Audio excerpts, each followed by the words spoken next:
Welcome back. This is our 6th episode on this visit with Brieux Turner at Cactus Ridge Farm. And I'm Janet, and this is Janet's Kitchen Garden.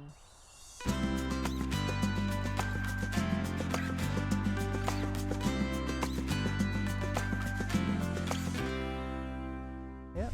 Can we go meet Levi? Yes. In fact, this time we're going to take his feed bucket over so he'll come. Oh, wonderful. Yeah. Oh, well, he may even come to me without the feed bucket. But Yeah. Horses have 4 personalities. You know anything about horse personalities? Oh, no. A hot-blooded horse and a cold-blooded horse. So if you go like this and your horse bolts on you and throws you off the saddle, he's hot. That's a hot-blooded. A cold-blooded means I can spank your butt over and over again, and you just sit there and look at me like I'm not moving. Then the other thing is they're foodies and non-foodies. My horse is a cold-blooded foodie. He will not move unless I put that bucket in front of him, and he will do anything I want him to. And so I got the best. That's the best personality you can have on a horse, especially if you have kids with horses. Oh yeah. You don't want a hot-blooded horse because the kid you get thrown. Anyway, Yeah. the only time I've been thrown off Levi is when he does not leak UPS and he doesn't like propane trucks. And if it's a big truck, it scares him. Oh. And he's bolted on me twice. Yeah. And part of the reason for that is horses are prey. They're not predators. And that's where that mechanism is built into that genetic. Flight or fight. Fight or flight, that's right. Yeah. All right. Oh, look at this is so pretty. This is also pretty. If you ever want to do a whole perennial blog about flowers, I have lemon balm, I have irises. This is Monarda or bee balm. I've got a few. Oh, there's a rose stuck in there. I've got sages. I've got salvias. I've got drift roses.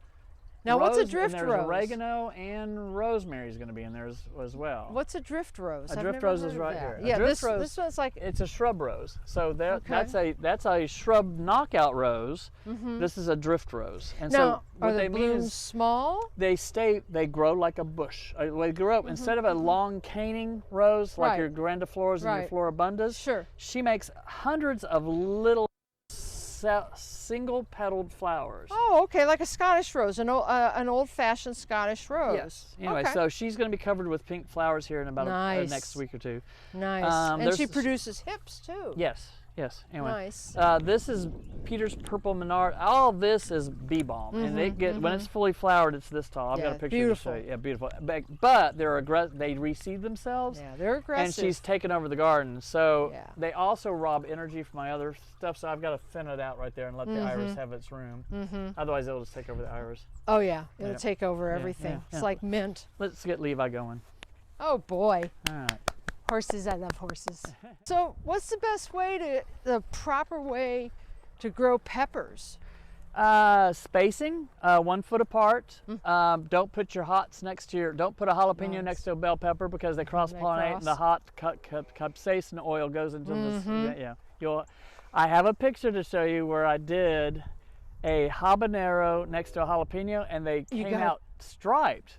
Yellow and green striped peppers because they cross-pollinated. Yes, yes. Wow. Oh, that's kind of fun though. Yeah. Were they mild? No, they burn your mouth. But I made a salsa out of them. Actually, I pickled them. I actually pickled them. Yeah. Horses and donkeys really have small stomachs. That's why they eat some all day long because they nibble. They're nibblers. Here he comes. Oh, he's going to pick up some speed. There is just nothing prettier. Here he comes. Look at him. Yep. Oh, he's a happy boy. Yep.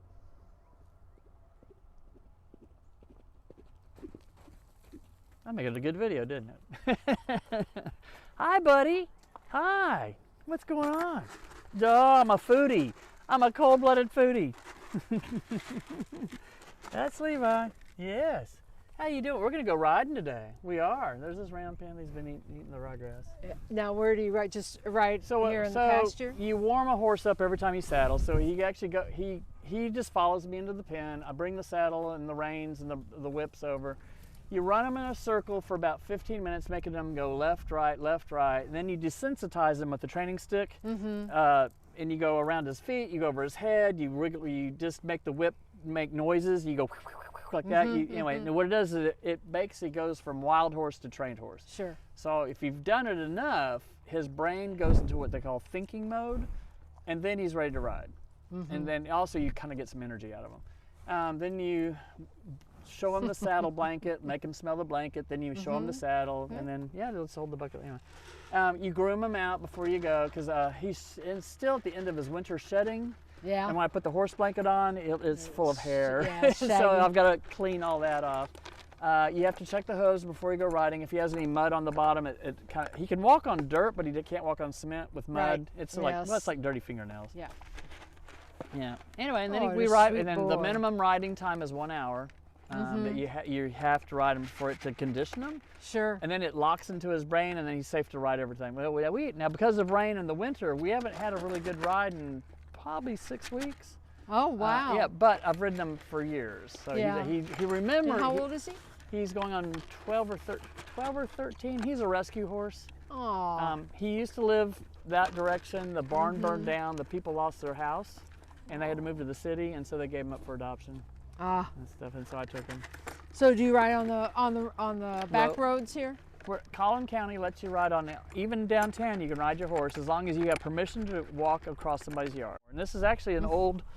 This Oh, is it's an oil drum. It's isn't it? It's a plastic drum that he cut in half. He came up with this contraption and then welded the frame, put these Oh, metal yeah. screws into this, and then made this feed thing. Anyway, but you can find cheap versions of this, but this thing's it's been It's here. pretty sturdy, yeah. I got this used from our owners of our grain store, and they brought it over here in a wagon. He is a sweet boy.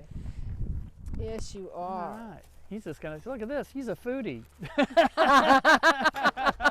You got any more for me? He eats dried apple. He loves fresh carrot. We also give him dried. The process of beets that we eat Yeah, at the grocery store, they make beet pulp, and Oh, so do they? so they dehydrate it, and then you add water. So he gets 1 scoop of beet pulp with a big about 5 cups of grain. This is called Patriot. It's got all his trace minerals in it, and then he also gets fresh carrot, and so he gets a nice little vegan diet every morning. Yeah, So this is his. good. This is why he comes to this bucket, because he knows it's full of all the good stuff. So, but so now when I come back out here with the saddle and stuff, this will actually have beet pulp in it. It'll have carrot, and when I'm doing his training, if he behaves and does his whatever that one little thing I'm wanting him to do is right, he gets a carrot. So you train like a dog. Yeah. If you reward them, they'll do the trick over and over again. So, yeah. Yep. Well, the donkeys did. They're independent. They're Yep. they're out there. Well, so that cedar tree where you came from, it has shade underneath it. And this time of year, they try to get out of the sun a little I bit. always say horses are like dogs. Yeah. Donkeys are like cats. Yes. Yes. They really Yes. are. Try to pick up a Yeah. hoof of a donkey and they will. Yeah. But at my two here, when the feed trough is my little segue to get them to stay still. But if they've got mud on their paws, they've learned to let me pick up a hoof and get the mud off. Oh, that's nice. Yeah. That's nice. Well, I used to have to put a potato sack over their heads just to touch them, but now they're. Oh, that's good. Yeah. They're okay with you now. Yes. A little bit more, buddy. All right. That's it. That's the end of episode 6 and our first visit with Brieux Turner out at his Cactus Ridge farm. If you've enjoyed these videos, please subscribe, give us a thumbs up. If you have questions for Brieux or myself, please ask them in the comments section below. Also check out our links. Thank you so much. This is Janet from